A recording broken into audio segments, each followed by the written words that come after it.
Once upon a time, in a small town near wide fields and quiet woods, there lived a merchant who had once been wealthy.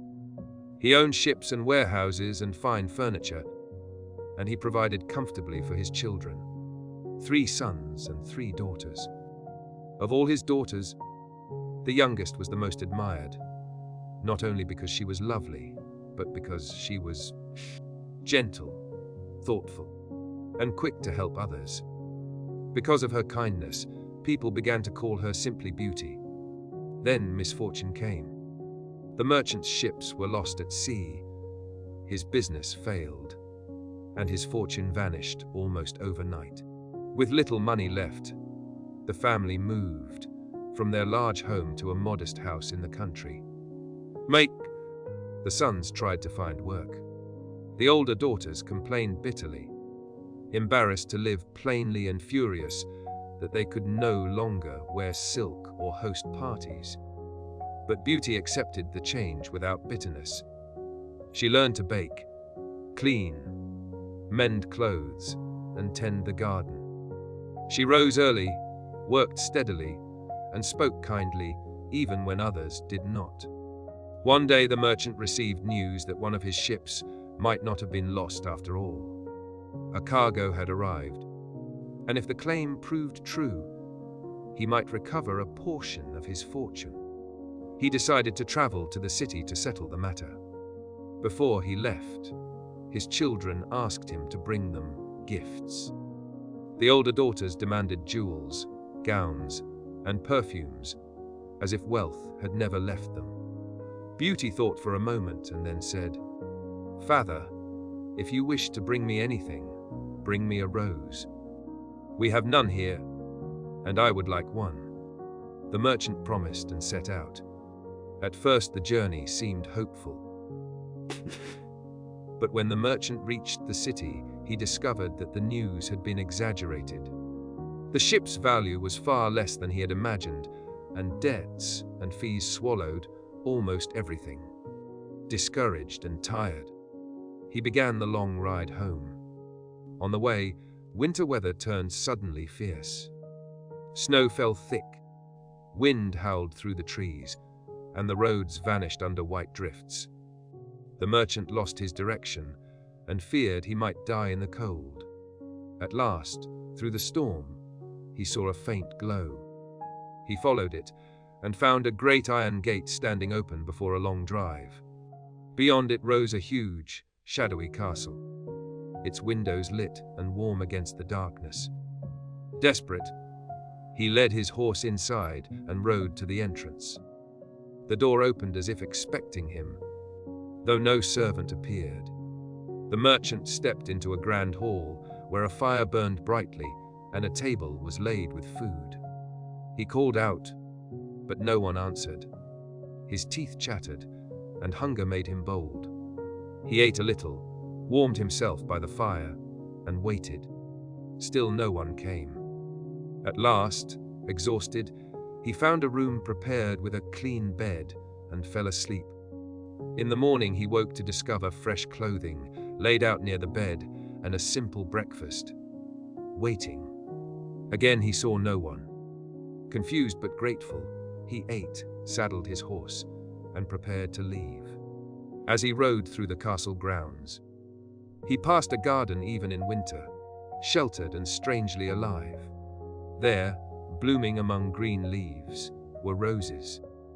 The merchant remembered Beauty's request. He stopped, dismounted, and cut a single rose. The moment the rose snapped from its stem, a terrible roar shook the garden. A massive creature stepped from the shadows. It was shaped like a beast from a nightmare, part animal, part man, with heavy fur, sharp teeth, and eyes that burned with anger. "Ungrateful man," the beast thundered. "I saved you from the storm, fed you, sheltered you. Yet you repay me by stealing from my garden." The merchant fell to his knees, trembling. "Please forgive me," he pleaded. "I did not mean to offend you. I took only one rose, and only because my daughter asked for it. I am poor and meant no theft. I will gladly pay you, if you tell me how." The beast's expression did not soften. "You will pay," he said. "You deserve death." The merchant cried out in horror. "No, have mercy." The beast paused, then spoke slowly, as if deciding the shape of fate. "I will spare you," he said, "but only on a condition. You must send to me the daughter for whom you stole the rose. Let her come freely.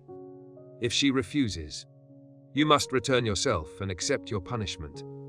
The merchant's heart sank. He imagined Beauty, kind, young, innocent, trapped in this dreadful castle. "I cannot," he whispered. "You can," the beast said coldly, "or you will die. Take the rose. Go home. Decide.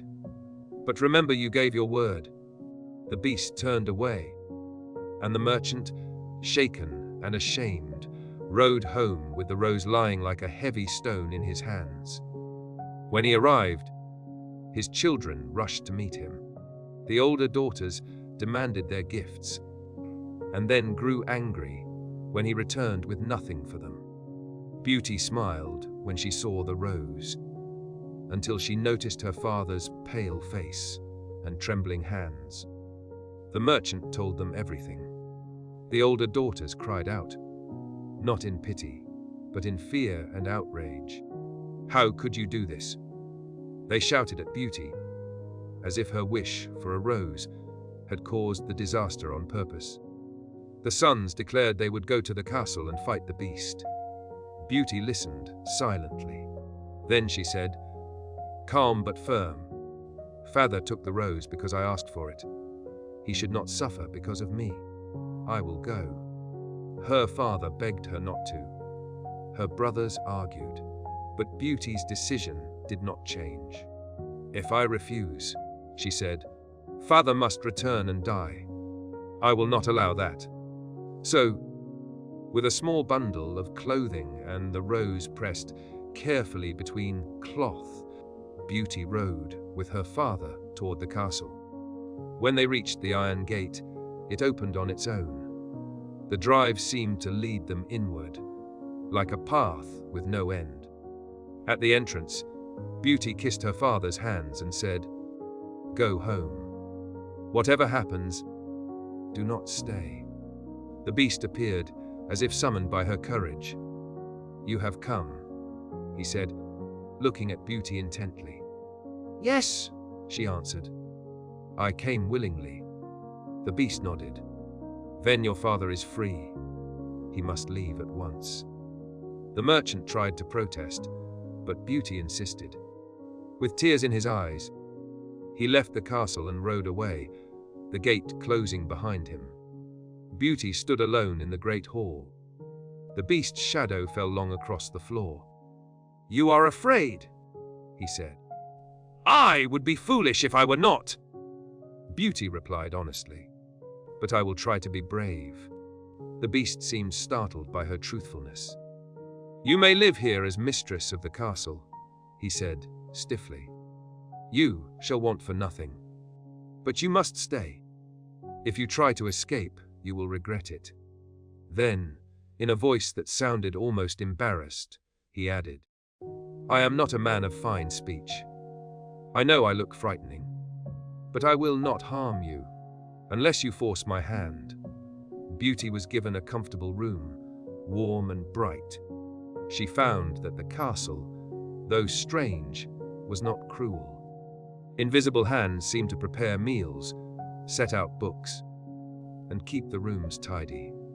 Beauty explored quiet corridors, read in a grand library, and walked in the garden. She often felt lonely, but she did not feel unsafe. Each evening, as the candles were lit, the beast came to dine with her. At first Beauty's hands shook when she saw his claws and heard the roughness of his voice. But the beast behaved with awkward courtesy.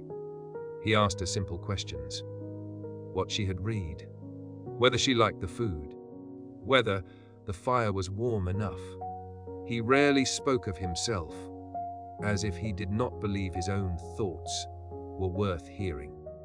At the end of nearly every dinner, the beast would clear his throat and ask the same question, blunt and serious. "Beauty, will you marry me?" Beauty's heart would sink each time, not because she believed him vicious, but because the idea frightened her. "No, beast," she would answer gently. "I cannot." The beast would sigh, a deep, heavy sound. "Very well," he would say, and he would leave her. Always the same, never threatening, never pleading beyond that single question. Days turned into weeks. Beauty began to notice small things, that the beast never lied, that he kept his promises, that he seemed happier when she laughed, and that he looked away when she was upset, as if her sadness injured him. She began to see that his temper was less dangerous than his loneliness. But far away, at home, Beauty's family was changing in another way. The merchant had returned safely, and his life was calmer now that his children worked and the household survived. Yet the older sisters grew jealous. They had expected Beauty to be miserable, and the thought that she might be comfortable, perhaps even honored, made them bitter. One night, Beauty had a vivid dream. She saw her father lying ill, calling her name weakly. She woke with tears in her eyes and could not shake the feeling that something was wrong. That evening at dinner, when the beast asked his usual question and she refused as usual, Beauty instead said, "Beast, I have something else to ask.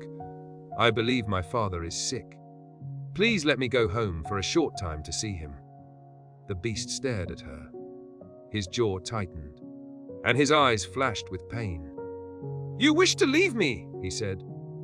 "I wish to see my father," Beauty replied. "I have given you no reason to doubt my word. I will return." The beast's voice grew rougher. "If you leave, you may never come back." A Beauty steadied herself. "I will come back," she said. "I promise you." The beast turned away as if he could not bear to look at her. For a long moment, he said nothing. Then he spoke very low. "I will let you go," he said, "because you asked honestly. But listen carefully. You must return in 1 week. If you do not, you will find me dead." Beauty felt a chill. "Do not say that," she whispered. "I mean it," the beast replied. Then, as if ashamed of his own weakness, he added, "You will find a ring on your table. When you wish to return, place it on your finger before you sleep, and you will wake here." Beauty promised again. The next morning, she found herself waking in her father's home. The ring on her finger, as if the castle had been a dream, except that the ring was real, and the memory was real, and the ache in her chest was real. Her father, indeed, had been unwell, but the joy of seeing Beauty restored his strength quickly. He held her hand and thanked heaven for her return. Her brothers and sisters crowded around her with questions. Beauty told them she had been treated with respect, that the beast was frightening but not cruel. Her father listened, relieved. But as the week passed, Beauty's sisters noticed something else. Beauty's face did not look like the face of a prisoner. She seemed thoughtful, even sad, as if she missed something. Jealousy sharpened their tongues. "If you truly return," they said, pretending to cry, "we will be heartbroken. Stay just 1 more day. Surely it will not matter." Beauty hesitated. She wanted to believe them. She wanted to enjoy her father's company a little longer. And her father, though grateful, could not bring himself to send her back to danger. So Beauty stayed. That night she dreamed again. But this time she saw the beast lying in the garden beside the rose bushes, kind rose, stretched on the cold ground. His eyes were half closed, and his breathing was weak. In the dream he did not roar. He did not threaten. He only whispered her name, as if calling it cost him the last of his strength. Beauty woke in terror. The promise, the weak, the beast's words. Everything rushed back. She understood at once that she had broken her vow. Without waiting for anyone's permission, Beauty slipped away to her room, put the ring on her finger, and whispered, "Take me back." She fell asleep with tears on her cheeks. When she opened her eyes, she was in the castle again. The halls were darker than she remembered. The air felt cold. She ran through corridors, calling, "Beast! Beast!" No answer came.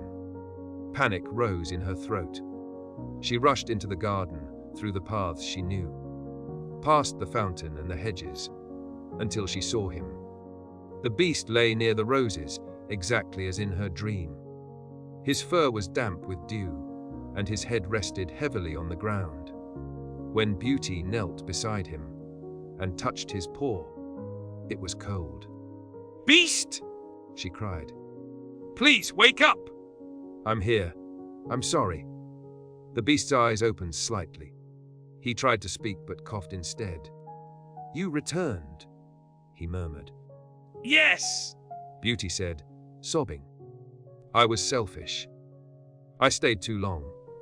But I'm here now, and I will not leave you again. Please, do not die." The beast's gaze softened with something like peace.